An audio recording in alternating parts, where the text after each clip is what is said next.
Hey everyone, this is Nguyen with BluefirePoker.com.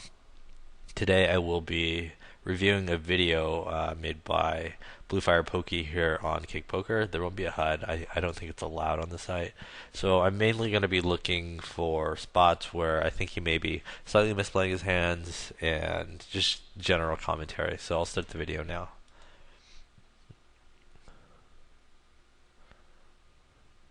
B Jones calls, Uncle Nova calls.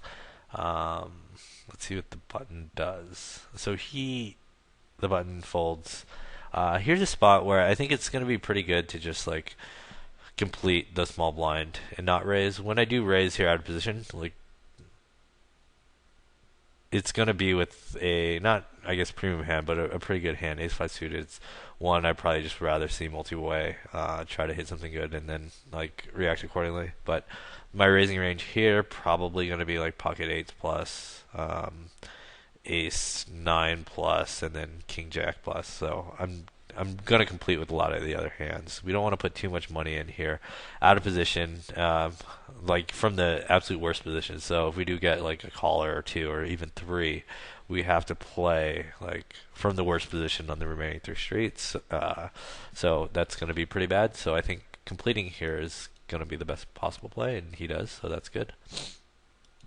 I see on the bottom right table, he folded ace deuce off, which is a little bit tight. I mean, it's not awful. I think you can show a profit there. Like at 15 NL, people are going to be playing pretty fit or fold. You're not going to be getting three bet too often by the button or the blinds or anything like that. So it's a spot where I like to open up quite a bit of hands from like the cutoff and from the button. So ace deuce certainly qualifies, but it's not that bad of a fold, I guess. Okay, so on the bottom left, we flop top pair, five kicker, and a jack-jack board. Here's an interesting spot where I think checking is going to be all right because if we do check here and let's say like check some around and then either Uncle Nova or B Jones bets, a lot of people just bet here and stab at pots. And here's a spot where if we do lead, we're not going to get called by worse too often, right? Like. I guess some people at 15L will be limping with ace X, but none of the ace X hands that are going to be calling, so they're never going to be folding. We beat. We're going to be chopping with like ace deuce, ace three, ace four by the river almost every time. And if they happen to have like ace nine or better, they're going to like own us. We're going to be out of position. So I think check calling here is pretty viable. Leading is okay sometimes. I think leading at this board with a hand with no showdown value and try to take it down that way. Like if we had 7-8 off or something like that, in a board that doesn't connect with too many players, I'd rather stab at. This one I'd rather check and then consider betting turn once I gain some more information about the player's hands. So BluefirePoky does decide to lead, which I think is okay, but I think I'd rather check in this spot.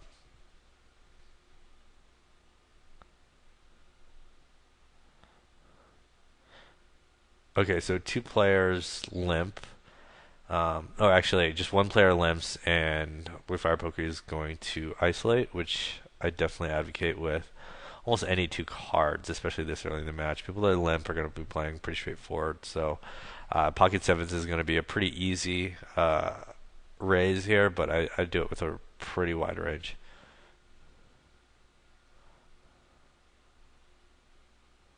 So on the bottom left, BluefirePoky again. He has a button. This is definitely a spot where we want to isolate, right? Because Uncle Novo has shown a propensity thus far to limp and then play kind of like passively post flop. So basically, we don't like we have an okay hand, I guess, ace three, but our hand strength doesn't matter. If we make it 225 here and take it down pre-flop, that's obviously good. So we win 125 some percentage of the time, and some percentage of the time, Uncle Nova's going to call and play fit or fold post flop. So 67% of the time, I guess, around 67% of the time when he misses, he's just going to be check folding, and only being able to continue 33%. So if we raise here and he calls, basically we're going to be getting 66% of the pots post flop, and we can actually flop stuff too. So it's definitely a spot where I wouldn't just like click fold to any bet here. I would definitely raise and continually do so until he starts reacting somehow.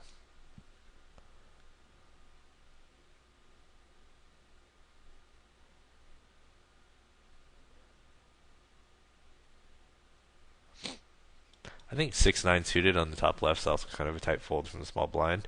Unless Lazy Lion's going to be pretty loose, pretty aggressive, and going to defend a ton in this spot. I definitely like to set like a tone early, especially in that spot. If it's going to fold around to me a lot in the small blind, I'm definitely going to want to test the big blind and kind of raise in that spot with pretty wide variety. And 6-9 suited is certainly a hand strong enough and plays well enough post flop where we can raise even if called and play appropriately post flop. But it's another good steal spot that I would usually raise there early in the match.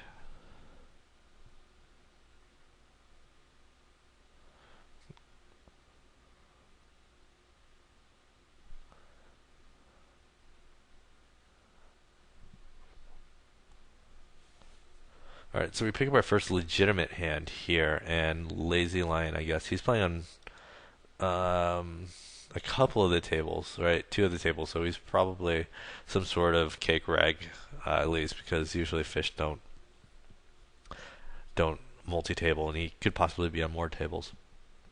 He opens from the hijack, so his range here is going to be a little bit tighter. I'd say he's probably, if he's like a standard 15L reg, it's going to be about, I don't know, about 14% of hands, which is pretty tight. And tramp stamp calls. This is a spot where we're going to be squeezing some percentage of the time with, airy type hands. So we're going to like 3-bet from the small blind here with air. So I mean, it's definitely a spot where we get a lot of folds, and ace king this is like the perfect hand, I think, to like squeeze in this spot this early. If Lazy Lion's a reg at all, he may suspect you're squeezing with like a pretty wide range because it's like somewhat common. I don't know like what type of player he is yet, but he might play back at it. Plus, our hand is ranks to be the best hand a majority of the time. So mainly want to do it for value, and someone else calls behind. So definitely potting it and making slightly smaller in pot to get. Yeah, we don't need to do like over pot like we would in a normal 3-bet spot because there's so many callers, and we're getting 20% of our stacks in almost pre-flop. So I do like the raise size there.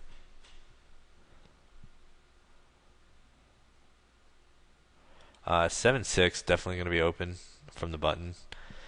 So far you've been kind of playing pretty tight from the button and kind of pretty tight overall. Like we're going to want to open up our button opening range. 7-6 certainly a hand that will show a profit by raising from the button, simply because the blinds are going to be folding often enough, and we get to play like in position after flop. Like at 50 NL, people are going to be playing mainly fit or fold. So similarly to the situation in which we want to isolate with ace 3 earlier, even if they do call, they're going to check fold most of the time when they miss. So we don't need to make a hand with 7-6 that often to win a lot of the pots. So I'm definitely raising in that spot from the button.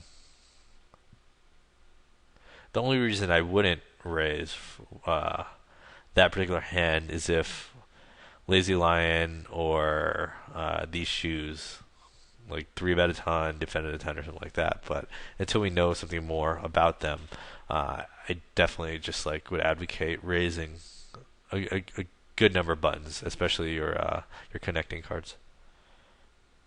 That's a good fold. Bottom left, ace 10. Under the gun opens, so if we don't know what type of player he is, but the average under the gun is probably going to be opening about 10 or 11% of hands, which is a range of hands that has ace 10 in a lot of trouble. So even though we have position the rest of the way, we're not going to be able to use position to make up with the pre-flop mistake of calling there, because our hand is so dominated by his range. So definitely a good fold there.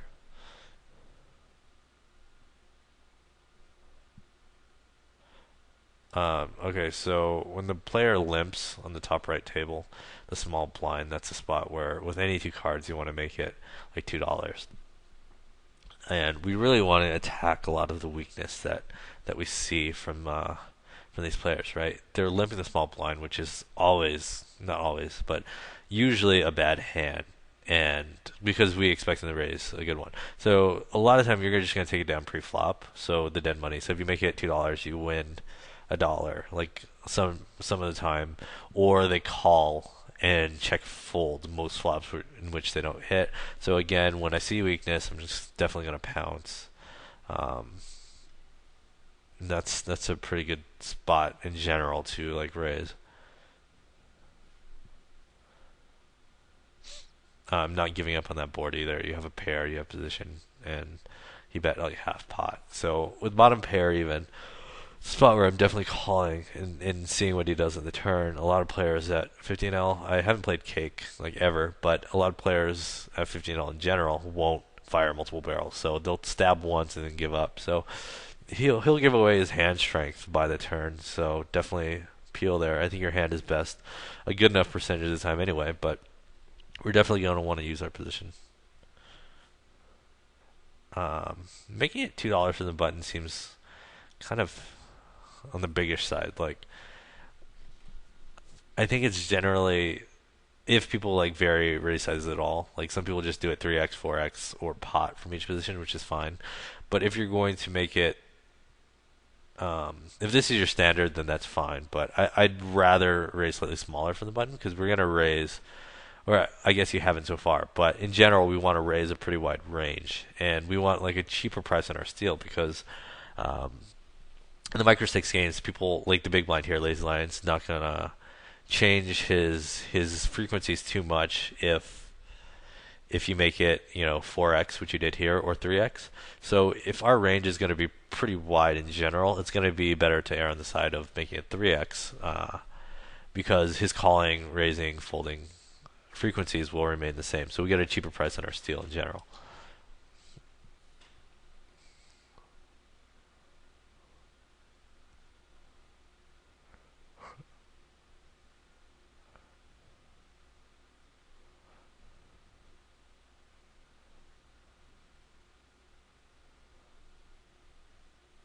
So he three bets. This is a pretty easy fold. Queen Jack just doesn't play well against the three betting range, and if we do call, like we face way too many domination issues against his value raising range. We obviously don't know so far how often he three bets, but against hands that he will three bet, let's say I don't know, King Queen, King Jack, Ace Queen, all of those hands share a card with this, so we're not going to profitably play that hand because even when we flop a pair and let's say he checks, we're not going to be able to get like multiple streets of value because we're going to be way too worried about us being dominated. So I definitely like to fold there.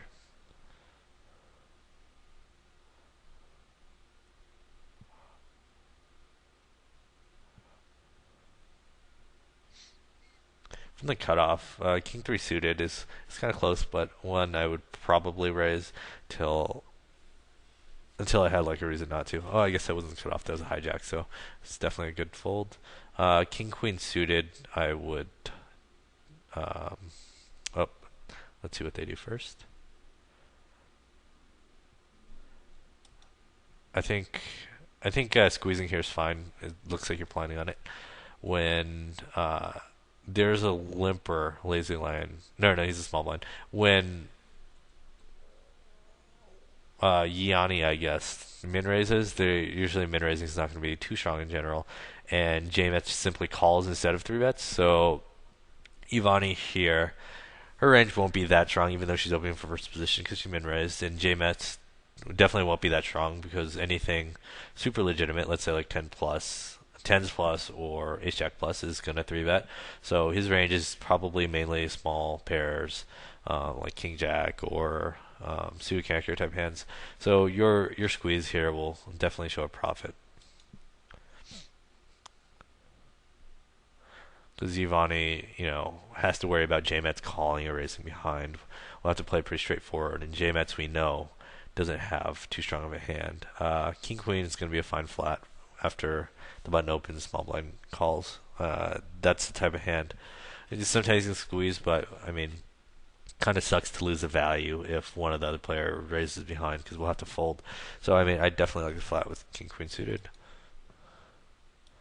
We get called on the top left by J Mets, and since we like estimate his range, since he called the min bet or the min raise initially to be like smallish pairs, and maybe like king jack, king queen, and suited connectors, some of that range hits this board. We have 9 high, so we definitely want to continue um, and represent an overpair in this spot.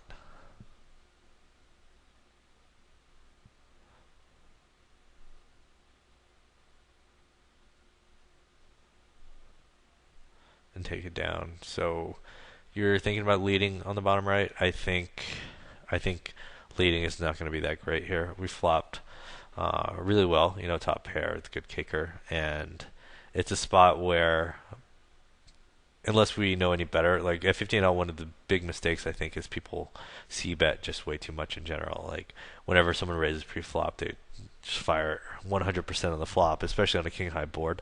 So I really expect do it live to see bet here a lot. So I don't want to lead and allow him to fold all his air. We want to make money by allowing him to see bet his air. He did check back here.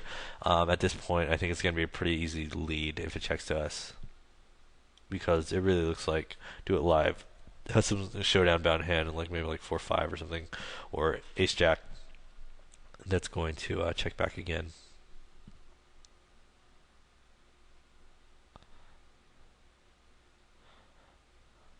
Yeah, I think raising here is fine. I mean, we're gonna want to like estimate because we want to get as much money in as possible with top two here. And it got checked through in the flop, so the pot needs to be accelerated. And we're gonna want to evaluate pot sizes, right? So I'd err on the side of like betting big here. If OMG I got 7 deuce suited, like has air, he's gonna fold anyway. If he does have King X, we're gonna want to get as much money in there as possible. Or if he has like a weaker two pair, so I would definitely bomb this turn and make it, I don't know, like 10, I guess is close to pot, because at that point the pot on the river will be 25. We can bet like 22 and get more money in. If we make it like 7 here, then we'll only get 19. The river pot size is going to be 19. We'll have to bet 15, so we get a lot less value. So I definitely would raise like a lot bigger than 7. I'm not sure if you do, but it looks like you're planning on it, because we don't set up like a river size in which we can get paid with our monster here. Okay, so the player min raises B Jones on the bottom left, gets called, and then we squeeze with ace king from the button, which is pretty standard, and he min 3 bet or 4 bets, I guess. So that's gonna be extremely strong. We don't know too much about the player so far. Like he's kind of limped a little bit, so he's gonna be kind of passive. So I really interpret this action as being really, really strong. We definitely can't fold our hand. I'm not really thrilled about getting it in against this line because I think he has a huge pair here, a lot. So we're not doing too well against aces, kings, and we're flipping with queens.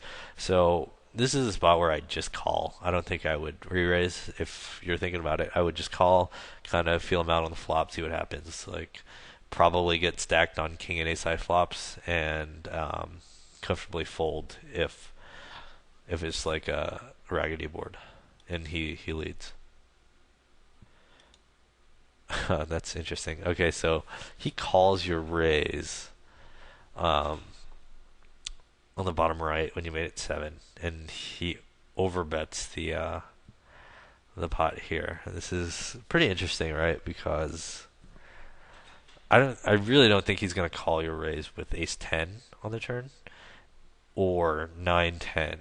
Both hands were just gutters. So I find it hard pressed to think he has a straight here. I mean, he very well may, but it's I think it's pretty unlikely since we don't know anything about him. I think it's unlikely for the average player to call with ace 10 or 9-10 in this spot. So if he has a straight, then so be it.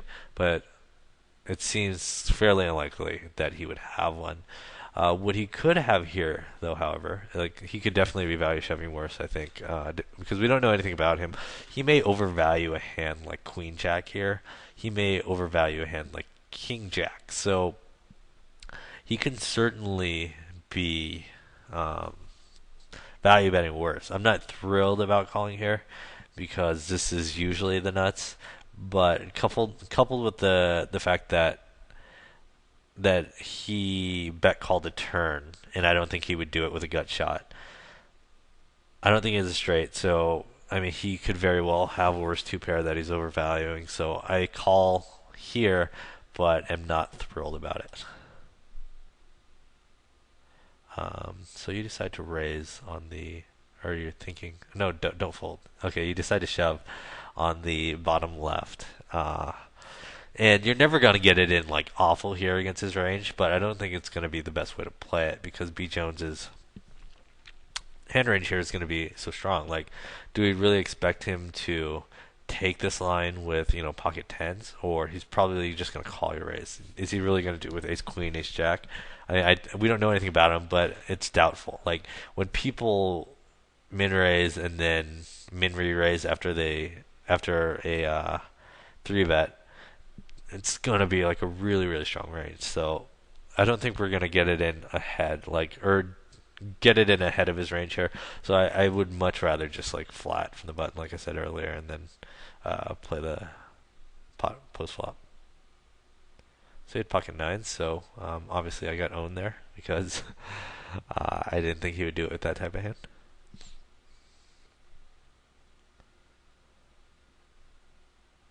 And the bottom right is like actually close, so I don't mind your fold because people do. Like every time we see overbets for the most part from, I don't know if he's fish, but like not great players, it's going to be the nuts. But like it's just so hard for him to have a straight there.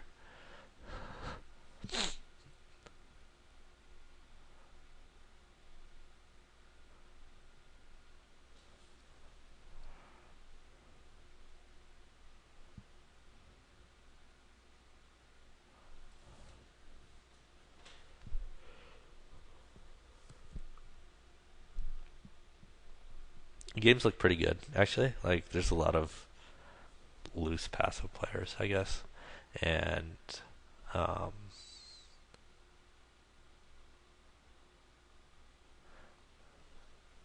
that's going to be like, extremely profitable. I'm sorry, I like lost my thought. I was wondering what was going on. I've never played on cake, so I'm not sure what was going on the bottom left there. But yeah, those type of players are going to be the most profitable for you because they basically probably are way too loose pre-flop and way too tight post-flop. So they'll be calling a lot pre-flop and then folding to a lot of your bets. So a lot of like your non-variance type money, like we're gonna have to like get it in, I guess, with ace king in that spot against nines if people are gonna be playing like that, and that's gonna be like a high variance spot where we're usually flipping at best and sometimes dominated. But what you're doing is you're avoiding a lot of the spots in which you can pick up like a lot of the dead money in the pot. So that's really going to help your win rate and something I would definitely very much work on.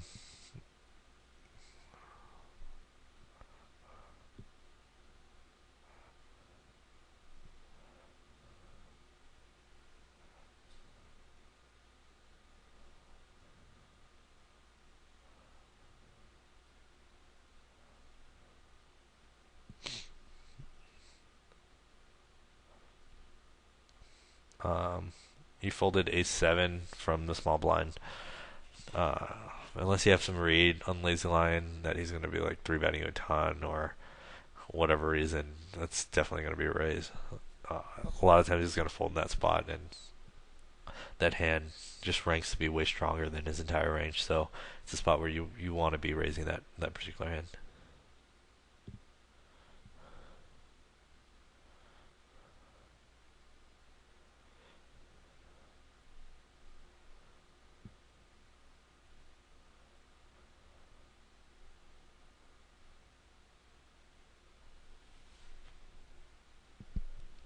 You flop a gutter on the bottom right, your hand doesn't have too much showdown value because you're basically going to need to improve to like a 10 or 8 or 9 to win this pot. So in cases like this, on even though the board is somewhat textured, it's a limp pot and people give up in these spots a lot without like top pair or like at least second pair or a good draw. So with your hand, since you have like a gutter to the nuts and no showdown value, I'm probably betting like $1 or $1.50 here, hoping to take it down a ton. And if called, you still have like 4 outs to the nuts, and you could barrel like a king, an ace, a jack on the turn as well if you do get called. Because people aren't going to respond to scare cards that well at these limits, and they're going to fold too often. Like they'll fold queen jack, they'll fold 7-9 when ace hits, and then you continue betting. So I would definitely lead probably for pot here on the bottom right.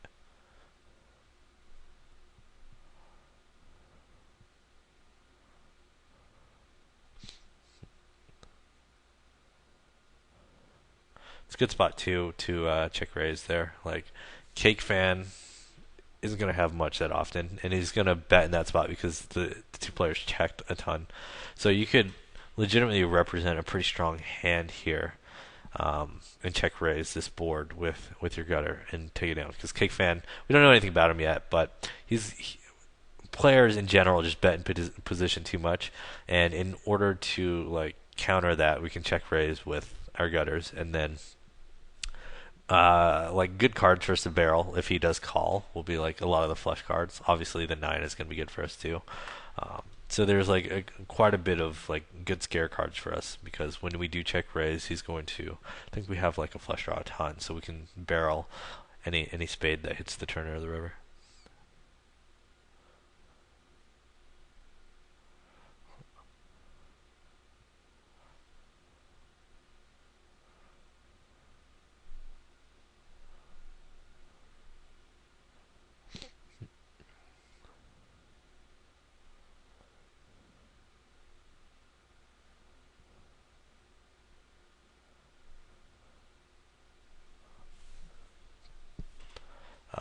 When Uncle Novo limps there again, I'm probably isolating with my entire range he plays. So if it are fold, that B Jones and Light B are going to need like real hands to call there. They're usually not, so they're usually going to fold. We pick up the dead money from the blinds, and we get to pick on the weak type player. Something that you need to exploit in these games because that's where a lot of your profit's going to be coming from.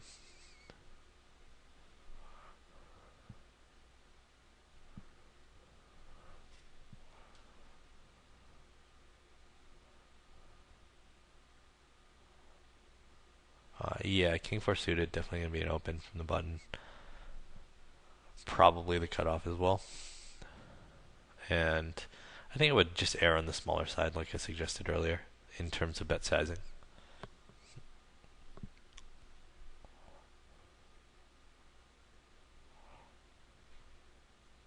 So we get called by Lazy Lion here on the top left table when we open Ace 3 suited from the cutoff, and we kind of want to think about what his range is going to be, right? So earlier on, he's already 3-bet us from the blinds, I guess, on the other table. So he does 3-bet some. So I mean, we assume that he 3-bets a lot of his good hands. So when he flats here from the button and doesn't 3-bet us, I think we can take away a lot of his strongish hands, and he's mainly going to have like small pocket pairs, probably like pocket deuces through pocket eights, I'd say, and then a lot of suited connectors here. So that's what I think his range is comprised of, and we can react accordingly on a lot of flops, right? So once we can kind of try to put him on a range pre-flop, we could react accordingly on a lot of flops. So like a king 10-9 board's not going to hit him that often, or I guess it will give him some draws, but like a king 10-3 or something won't hit him that often, and he'll be folding. So those are going to be good boards for us to barrel. The good boards for him are going to be like a 5-6-7, 4-7-8, that type of thing, where he's going to have a lot of pairs, some sets, like two pairs or pair in straight draws that we're not going to be able to fold a lot of the time. So something I'd be pretty aware of once we get squeezed here. It's going to be pretty standard fold.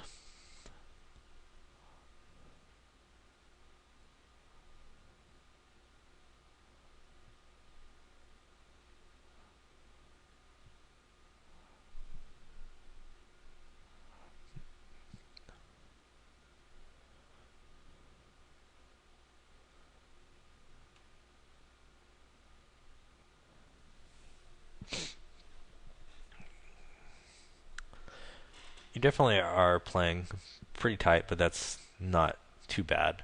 Um, from the earlier positions, it's actually very preferable. Like you're folding a lot of hands, and you're not calling with dominated hands when people raise from early positions. So that's certainly something very good.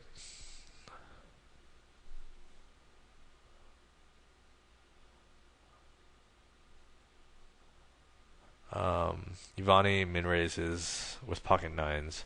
I think you can do both. Like if she made it a full raise to like 175 or 150 or $4, or I mean $2, then I mean pocket nines is a hand I like to call with a lot, and I'd much rather three bet the smaller pairs and bigger pairs. Pocket nines gets the showdown pretty well. When you three bet their worse hands fold too often, better hands call too often, so you run into that problem. So I think calling here is probably like when she min raises though. I think her range is slightly weaker, so I'd consider three betting only because she has like a wideish range here, and she has been min raising some. But I think you can do either here. You can either flat or you can three bet.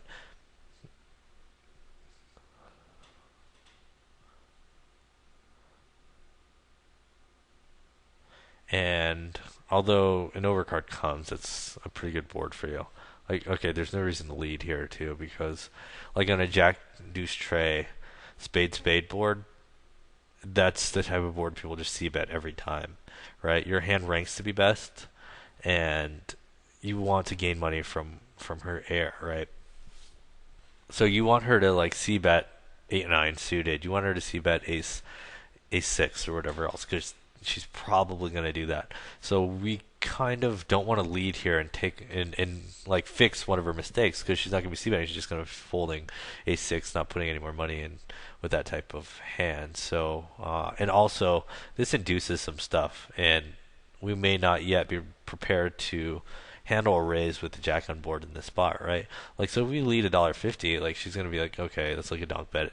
Standard here's a raise. She makes it $5. Like, what do we do? I would call personally, but because I think she's gonna be raising a lot of her air. But if we're gonna be like leading and folding to a raise, I don't think we should be raising here in the first place. Like, check calling is probably gonna be my standard in your spot here.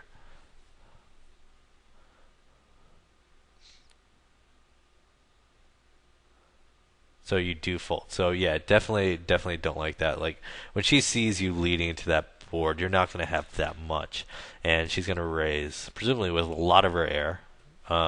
So it's a spot where if I led, it would be to induce and to call, and probably call at least a turn and then reconsider the river. Or else I'd much rather just check call if you are going to be leading and then folding.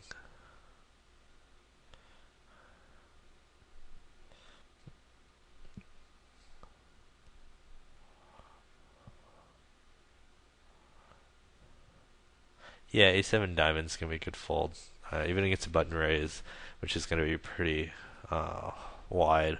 We just don't want to play that type of hand. It's difficult to play out of position, especially if we hit an ace. We usually don't get multiple streets of value, and like sometimes when we do check call three times, we get owned by like ace jack, ace ten, ace queen. So out of position, I think you make a pretty good fold there.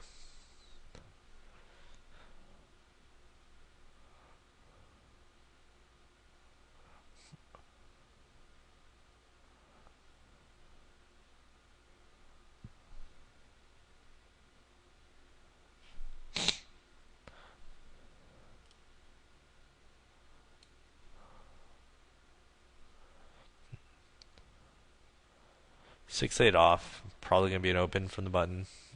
You could just make it $1.50 there. They're gonna be folding a ton. You've been playing mainly just what it looks like the same hands from every position that you're opening, which isn't good, right? We want to open. Yeah, so if we're gonna be opening like Jack nine suited from the hijack, we're gonna want to open 6-8 from late position. I'll talk about this hand and then I'll talk about that for a second. Yeah, gonna be pretty standard c bet, and he folds. But yeah, if we're going to be opening like that type of hand from under the gun, we want to be positionally aware, right? So we want to play at least 2 times as many hands from late position as we do from early. And I'm not sure that's going on here. It looks kind of like you're playing the same hands from each position, which is not good because the money flows to the left, right? Presumably towards late position. And because of that, we want to play most of our hands from late position. We don't want to just like play the same number of hands from every position because um, it's going to be bad if we're playing an equal number of hands out of position and in position. We want to like cater our game towards late position where we get to make decisions, easier decisions because we get to act last, and better decisions, and a place where we play more hands where it's going to be profitable. So um, maybe I think you're opening probably a decent range from the first couple positions, but it's just too tight from late position.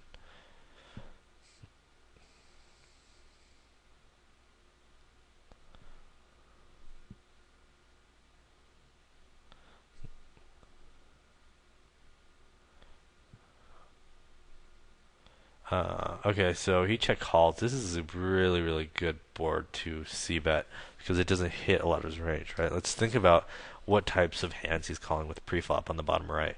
I don't know, maybe like King Jack, Ace Jack, Ace 10, 10 9, pocket fours, pocket fives, pocket sixes, blah blah blah, whatever else, right? A lot of that just completely misses this board. So you want to bet this like dry board. Like a better board to check back would be 5, 7, 8 with like two clubs or something like that because it hits a lot of his range and he will be able to continue. So our C bet won't be as profitable. But unless like he's going to be check raising a dry board because you C bet this too much. Like as a standard against like a weak 50 NL player, you're just going to want to C bet like $3, 3.25, and pick up this pot probably like 70% of the time. And even if he calls, a lot of the time when he calls, he's going to have like 8-7, 8-9, or like pocket fours, pocket fives. There's so many good barreling cards for you in the turn. Any card 9 or higher. I mean, and some of the times you make the best hand too. So there's a lot of good barreling cards for you on the turn if he does call. So I would definitely bet. Oh, cool. You did bet. You tricked me by hovering over the check.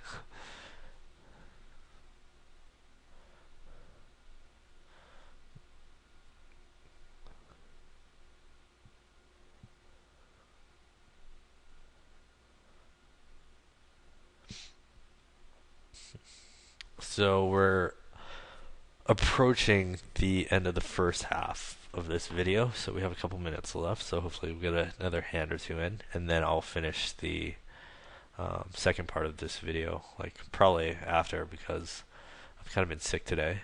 And I'm downswinging a lot.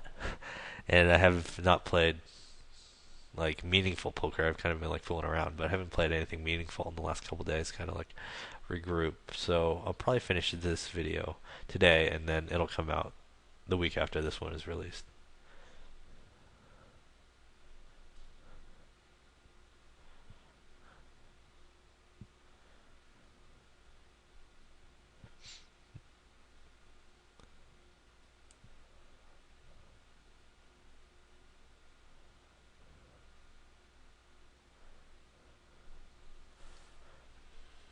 A lot of the spots it looks like um, is you waiting for like your hand, right? Like to make a hand or to have a good hand pre-flop to get it in. And a lot of times that just like leads to high variance because people when they get it in pre-flop are gonna have good hands. So you're gonna get cooler, you're gonna cooler other people, you're gonna flip a lot, and that type of thing. We want to identify. Here's the spot. Yeah, it's gonna be a good isolation. We want to identify spots like these where we could pick up a lot of money, like variance free, basically with inferior holdings, and that will really, really help you, like, win a lot of pots that you're not winning now.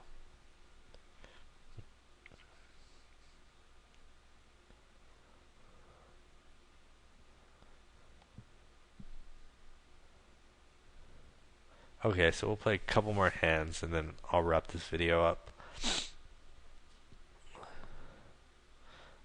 raise the, or if he limps, then raise the jack deuce. Look like he folded.